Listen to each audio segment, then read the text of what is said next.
Welcome to Crime 411 with me, Melissa Marquet. Let's talk about Ahmaud Arbery. Everybody in the country right now is talking about this case, and I really want to share my thoughts on it as well. And clearly, I am in agreement with 99.9% of the population who believe that this young man was racially profiled, targeted, and murdered in the middle of the street while he was jogging by this disgusting racist man, Gregory, and his son, Travis. Now, this happened back on February 23rd, but an arrest wasn't made until recently when an attorney released a video to the public showing these two men literally murdering this young man unprovoked in the street in Georgia. So now let me put it to you this way, okay? The video is the reason, in my opinion, why these two have finally been arrested. And I really thank the attorney who released that video because I really do believe that if he hadn't done that, this would have gotten swept under the rug and that these two people would be walking free like they had been for the last 2 months. I can tell you that the attorney who released the video is in no way, shape, or form related to the case. He is not representing anybody in this case. He said that he had gotten a hold of the video and that he has been a part of his community for 30 plus years, and there were a lot of false information, rumors, and things like that flying around, and he did not feel as though local law enforcement had been transparent about what actually happened in this case. And he said for the sake of transparency, he released that video. And as you can imagine, once that video came out and people saw what actually happened here, the public went crazy. Obviously, this young man's family had questions and they deserved answers. They had been told that he had been killed after being involved in a robbery, and this video that was made public clearly shows that that is not the case. So that is how this came about. And Gregory McMichael, the father, he is actually a retired officer with the local police department there. He worked as an officer and investigator and retired last year. And he is friends with the district attorney who told local police to stand down and not arrest him when this happened. So this video that has since been made public, this is something that local law enforcement has had in their possession since day one that this happened. They had this video. This video did not just become, knowledge to them and they watched it and realized that there was actually a murder here. No, this video was swept under the rug and covered up by the district attorney who was friends with Greg McMichael to protect him because he murdered an innocent young man in the middle of the street. That video goes public and all of a sudden it's a different story, right? So I want to show all of you the video and I want to go over some of the key points that stood out to me, and we'll go ahead and we'll talk about that. And I am going to zoom in because it is video from a cell phone, so it is a little bit hard to see unless you're zoomed in close, and I really want the viewers here to get a clear picture of exactly what happened. So again, Gregory and Travis McMichael say that this young man was involved in a burglary, that they suspected he was involved in a burglary, and that they were trying to do a citizen's arrest, which, first of all, mind your business, call the cops. Second of all, they jumped into a pickup truck with freaking shotguns and hunted this young man down and basically said that he attacked Travis, the son, and in self-defense, they shot him. This video depicts a completely different picture. Let's take a look.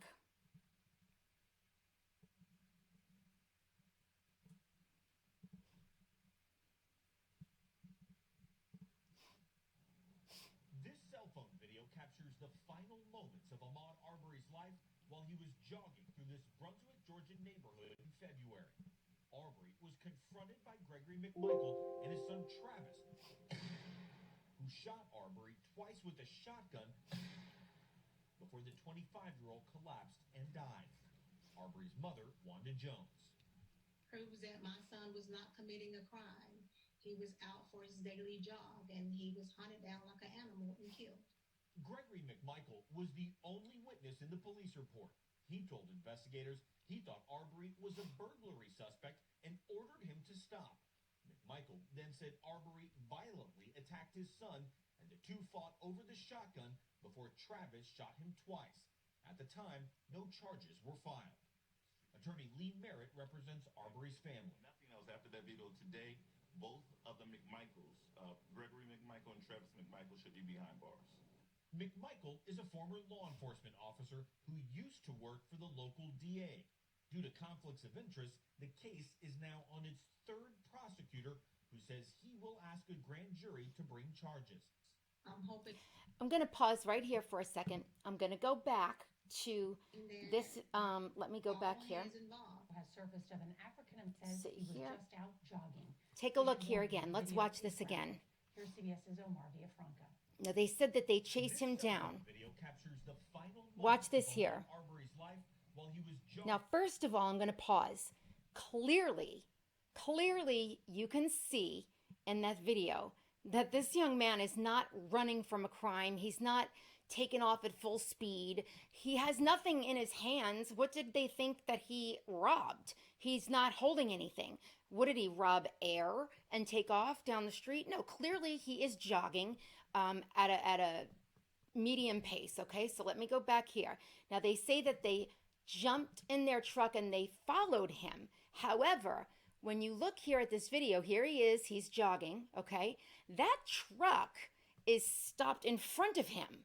So, no, they did not go after him and tell him to stop, and they weren't chasing him in an attempt to stop him in some sort of a burglary. They were at the end of the road with their truck door open, with a shotgun in hand, waiting for him to jog up that block.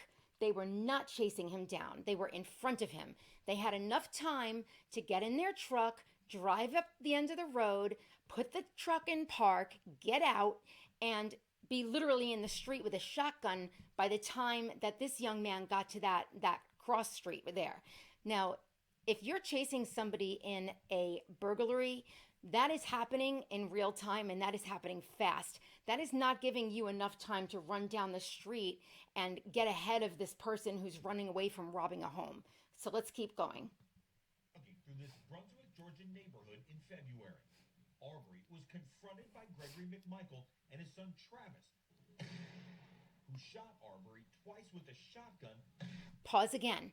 Now, if you were running down the road, taking a jog, and two crazy white guys came after you with a shotgun and a rifle, of course you're going to fight back.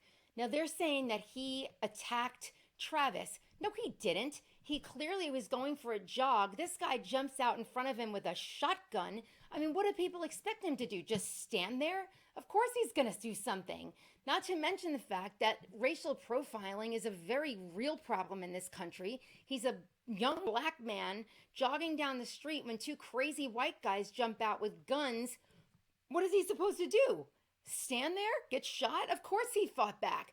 You can clearly see in the video he's trying to move the barrel of the gun away from him. He's not attacking anyone. He is clearly in a mode of self-defense. Let's take another look here. Let's go back. Before the 25-year-old Michael and his son Travis, Let's watch again. who shot Arbery twice with a shotgun. See, here he is. He punched him. The guy's got a gun pointed at him. What do you expect him to do, right? But again, I want you to take note of the fact that they're saying that they chased after him because they suspected that he was part of a burglary. But they didn't chase after him. They saw him running down the road. They saw him jogging. They got in their pickup truck, drove to the end of the block with guns, parked their truck, put it in park, got out, and stood there waiting for this young man to come jogging down the street so that they could shoot him. That's what they did. Take a look. 25-year-old collapsed and died. Arbery's mother, Wanda Jones. The video Again, is I'm going to graphic. show it again. This cell Look phone again. video captures the final moments of Ahmaud Here he is. He's Arbery's clearly life jogging when he down the was block, jogging. minding his business. There's the truck. It's already stopped. The door is already open. The one guy is in the back of the truck with a gun. The other one, the son, is outside of the truck with the truck door open, right, with a shotgun, waiting for this young man to come jogging up the block.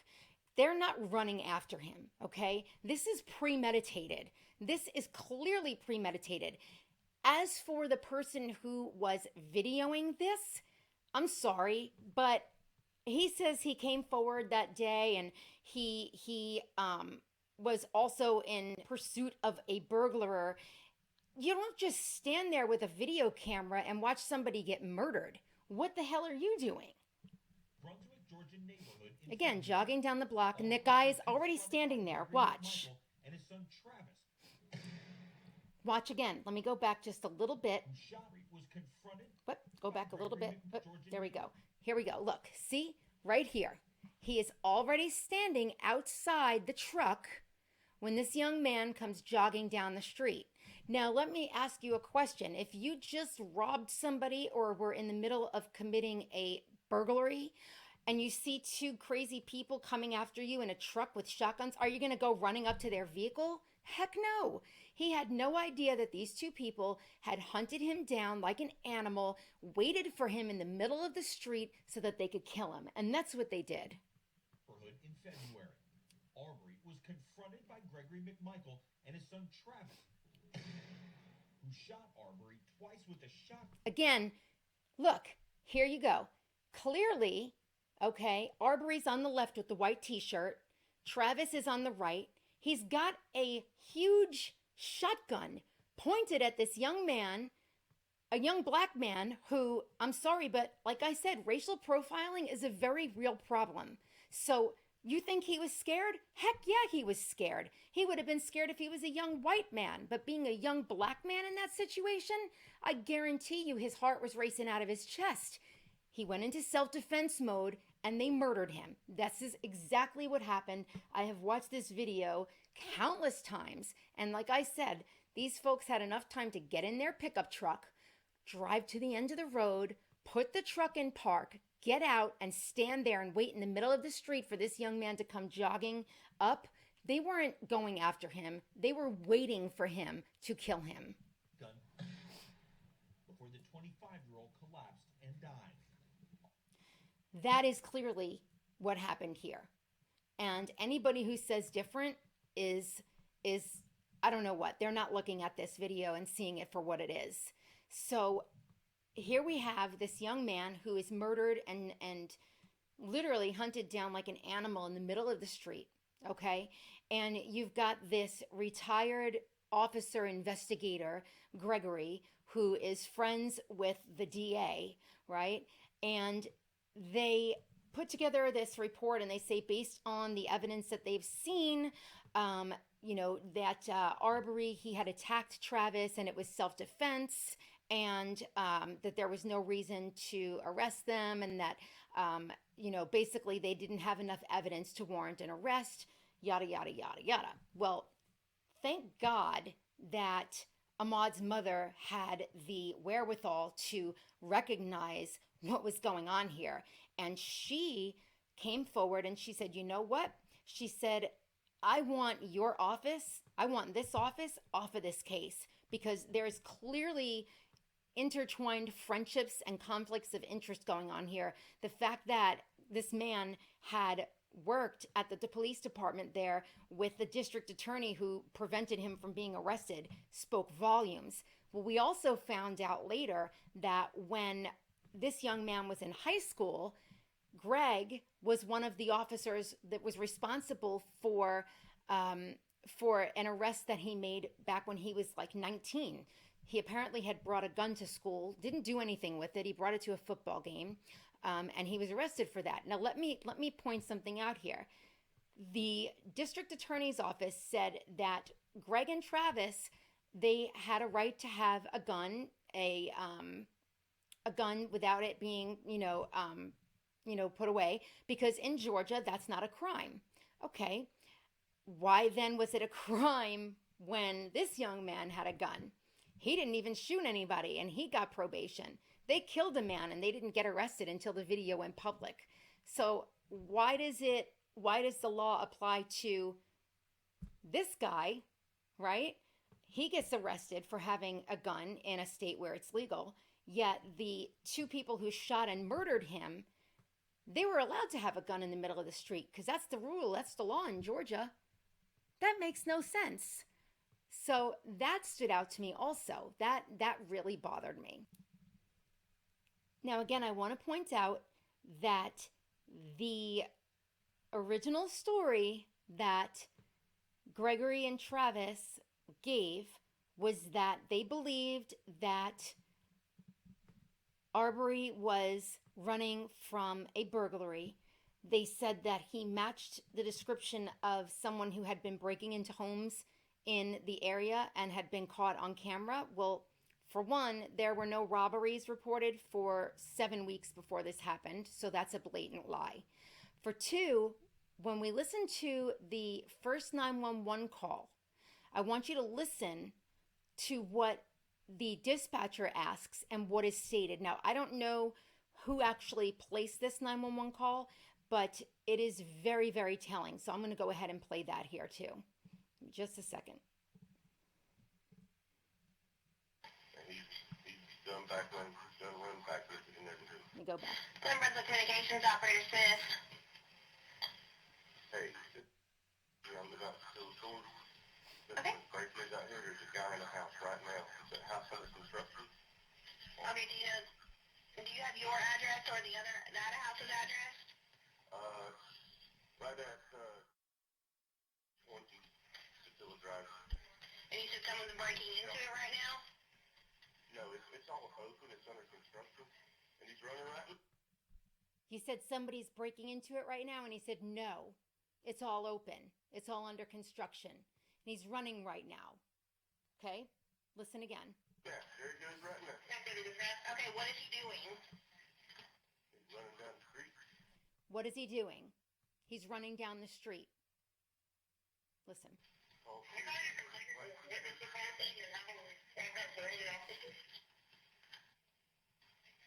Okay. Okay, that's fine. I'll get them out there. I just need to know what he was doing wrong. What was he doing wrong? Right? So the dispatcher is saying, okay, there is a home under construction. It's all open. You clearly said that nobody is breaking into the home and that there's a man running down the street not doing anything wrong. Okay, here we go. Was he just on the premises and not supposed to be?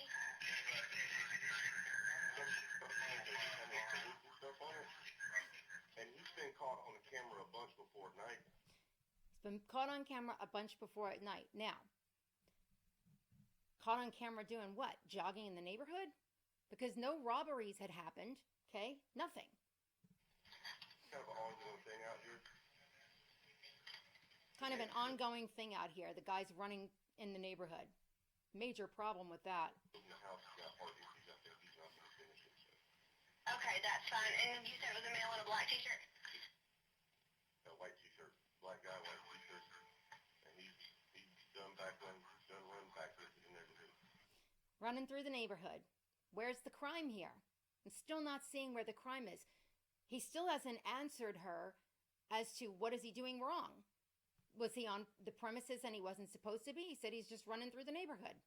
There's no crime. Okay, Up front yard. and what was your name, sir? Okay, and your phone number?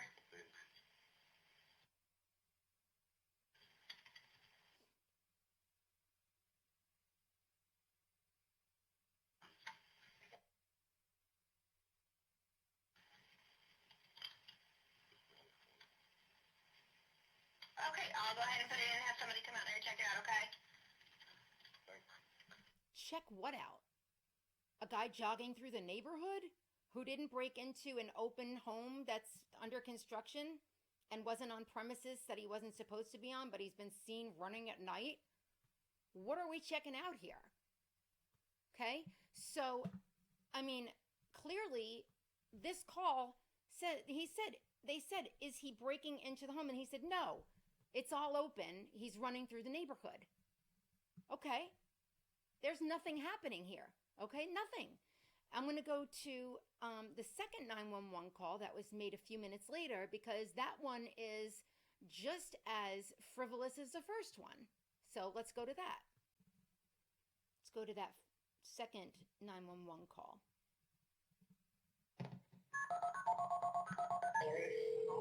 Hello. 911, what's the address of emergency?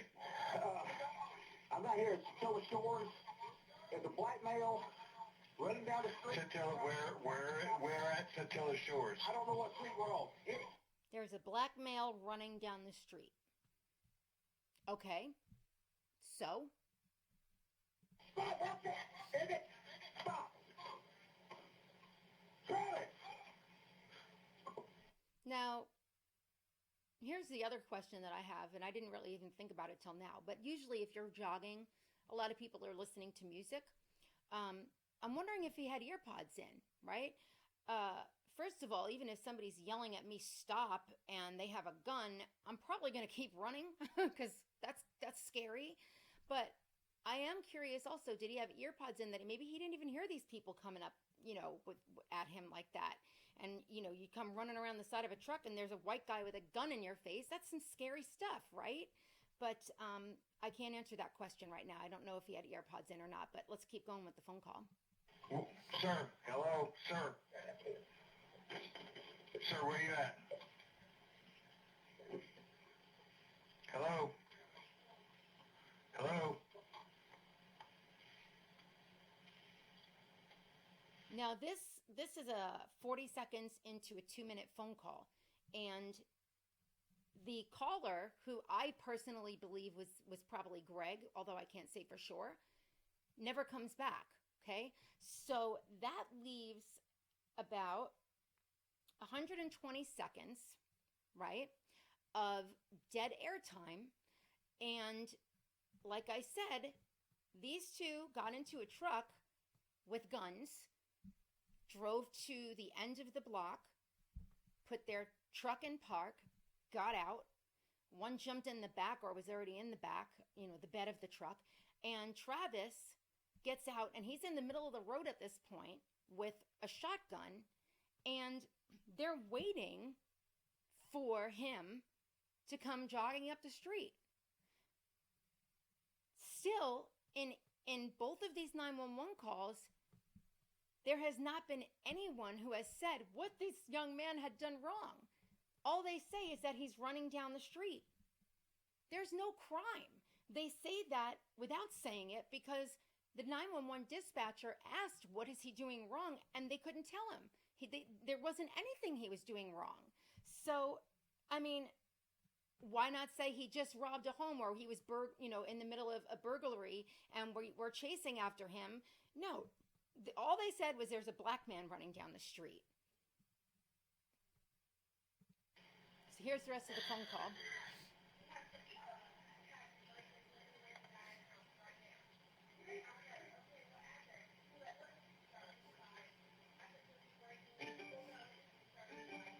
Hello? Now there's silence, okay? Now, the reason that's important is because they say they were yelling at him to stop, and that they were shouting at him to stop running and this and that. I don't hear anything, do you? I don't hear a thing. I hear silence. I hear nothing. That tells me that they were not running after him and telling him to stop or any of that. That tells me they were grabbing their guns, they were getting in their truck, and they were driving down the end of the road to cross paths with him when he got down that way to kill him. Because there's nothing on this 2-minute recording that there was any sort of confrontation at all. Listen.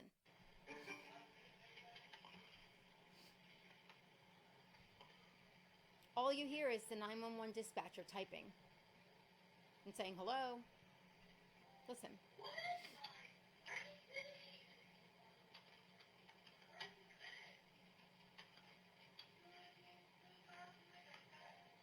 Now, I hear that talking in the background. I don't know if that's another 911 dispatcher or if it's somebody in the house where the caller was. But either way, that person in the background is also clearly not yelling at anybody to stop running or anything like that. There's no confrontation. Keep listening.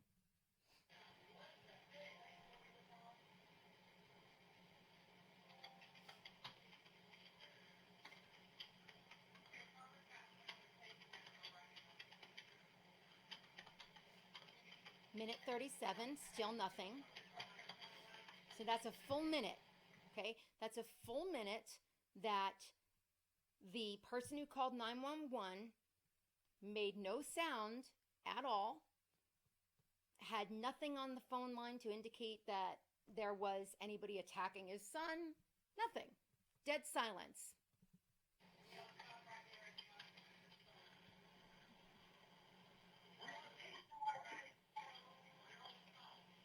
Hello?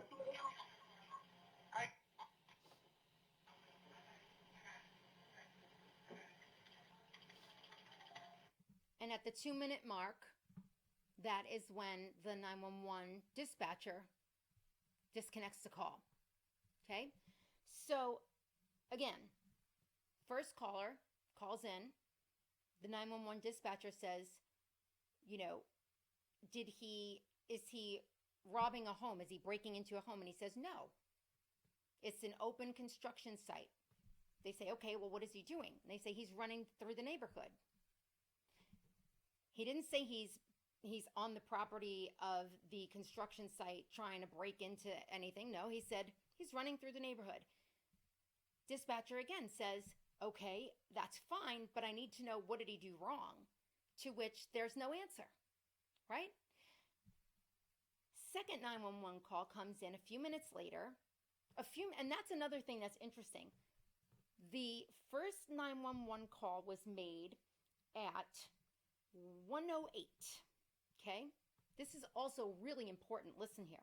The first 911 call was called in at 1:08. The second was called in at 1:14. Okay? So that's 6 minutes. Now, you have 6 minutes. We just sat and listened to 120 seconds, and that was a long time, right? 6 minutes. You have 2 phone calls, and in 6 minutes, you mean to tell me that they couldn't run after the guy and stop him? No. They saw him running through the neighborhood is what happened. And then they saw him continuing to run through the neighborhood, and they targeted him. It doesn't take 6 minutes for a burglar to run down the street and run away, okay? So clearly, at 1:08 when he was jogging by that house, right, he 6 minutes later was jogging through the neighborhood. If he was trying to rob somebody, he'd have been long gone before that, okay? Let's be honest here. And I want to show the video again, because again, I want to point out that these people had 6 minutes, okay? 6 minutes from the time that they made the first phone call to the time that the second call was made. So to me, I say the first phone call was made. They jumped in their truck, right, with their neighbor in tow with a video camera. Why, I don't know. Jump in the truck. They have 6 minutes. They go to the end of the road with their shotguns, their rifles, whatever. And I think that they were sitting there waiting for him to come jogging through. And I think that the entire time that we were listening to silence on that second phone call is when they were sitting there waiting for him to come through. And I do wish that the 911 operator hadn't disconnected the call at 2 minutes, because maybe they thought they hung up the phone. Maybe they thought they were covering themselves by calling 911, right? So it was on record.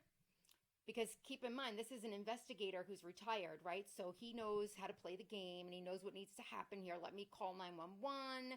There's a burglar in the area, blah, blah, blah. Get it on record. So this way he can say, I was trying to get him, to stop, right? He's an investigator. He's probably seen all the tricks in the book. Well, if the 911 dispatcher had stayed on the phone, we may have heard more of what happened, and I can guarantee you it would have been probably silence and gunshots. Okay? I don't think we would have heard him yelling to leave his son alone or any of that stuff, because this young man did not run around a truck and attack a guy with a shotgun. Why would you do that? If you're going to attack somebody, it's certainly not going to be a guy with a rifle, right? So that's just ridiculous. And keep in mind also that Arbery was not armed. So an unarmed man is going to attack a man with a shotgun? No, I don't think so. I'm going to go back to the video of the shooting again, because again, I want to point out, now that we have a time frame of these 6 minutes and we heard all the silence on the phone call, you can see them sitting at the end of the road waiting for him. It's obvious what they're doing. So let's look at that again. So let's go ahead and take a look at the video now that we have that time frame and the 911 calls clearly showing that this man was not in the middle of any sort of crime, because when they were asked, what is he doing wrong, there was no answer. So let's look at the video again. This cell phone video captures the final moments of Ahmaud Arbery's life while he was jogging through this Brunswick, Georgia neighborhood in February. Okay, Arbery was that truck, Gregory McMichael. don't tell me that they had just jumped out of the truck to try and stop him. That truck was stopped. That truck was stopped long enough for Travis to get out and to be standing in the middle of the road waiting on him with a gun. Okay? That is not a chasing, that is not somebody chasing in pursuit of a burglary. No, that is a premeditated murder. Let's watch it again. CBS's Omar Villafranca. This cell phone video captures the final moments of Ahmaud Jogging down the block, Arbery's not life doing while he was anything wrong. jogging. There's the truck. Already stopped. Travis again, standing in the middle of the road, right? So I'm guessing that, like I said, Mr. Private Investigator or recently retired detective over here thinks he's smart. I'm going to call 911, get it on record, blah, blah, blah, and thinks he hung up the phone. And we've got a minute and 20 seconds of silence while he's sitting at the end of the road waiting to kill this guy, Through this Brunswick, which Georgia is neighborhood exactly in what February. happens. Arbery was confronted by Gregory McMichael and his son Travis, who shot Arbery twice with a shotgun. Now, again, this poor young man is in the fight for his life. You've got this guy coming at you with a shotgun in the middle of the street. What is he supposed to do? Stand there? No, I'm sorry. He didn't attack anyone. He was trying to save his own life. That's what we're watching here, okay? Clearly, you can see he grabs the gun and he tries to move the gun away from him, and he goes to punch him, and they kill him. Before the 25-year-old collapsed and died. I'm going back again, and I want to zoom in a bit more because, again, I want to point out, because this is so obviously premeditated to me based on race, and it has to be said, enough is enough, okay? Now, I don't think every crime that happens is racially motivated, but this one, it is damn straight racially motivated. I don't care what anybody says. Again, there were no robberies reported or burglaries reported in that neighborhood for 7 weeks before this incident happened. Yet they say, oh, this has been an ongoing problem here with him being seen running at night. Seriously? People jog through my neighborhood all the time. You know what I do? I say, hey, and I wave at them. I don't shoot them, for crying out loud. I say, hey, how are you? I even say, don't worry about answering me. I know you probably can't breathe, right? But you don't go out and shoot somebody for jogging through your neighborhood. I mean, what planet do we live on? What is this, the Wild West? For crying out loud. So I'm going to zoom in again, and I'm going to play it back one more time. Arbery's mother. Chased down and jogging. We should warn you, the video is graphic. Here we go. Here's CBS's Omar Villafranca.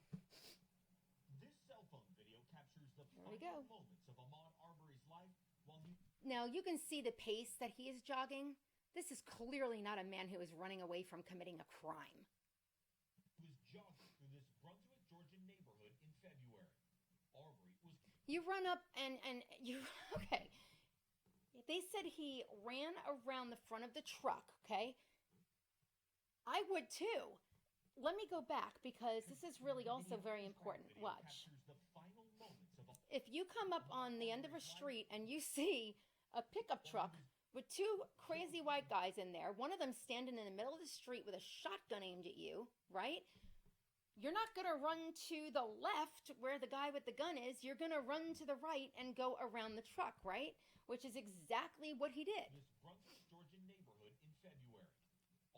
See, he started running to the right, and they cut the video off there, but he runs to the right, and then he runs around the front of the truck because he's clearly in defense mode. Gregory McMichael and his son Travis, who shot Arbery twice with a shotgun.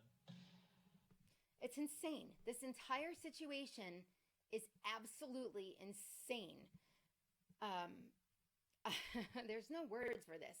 So, anyhow, finally, as everybody knows and everybody's talking about this, the video that was taken, and why in the world would you video something like this?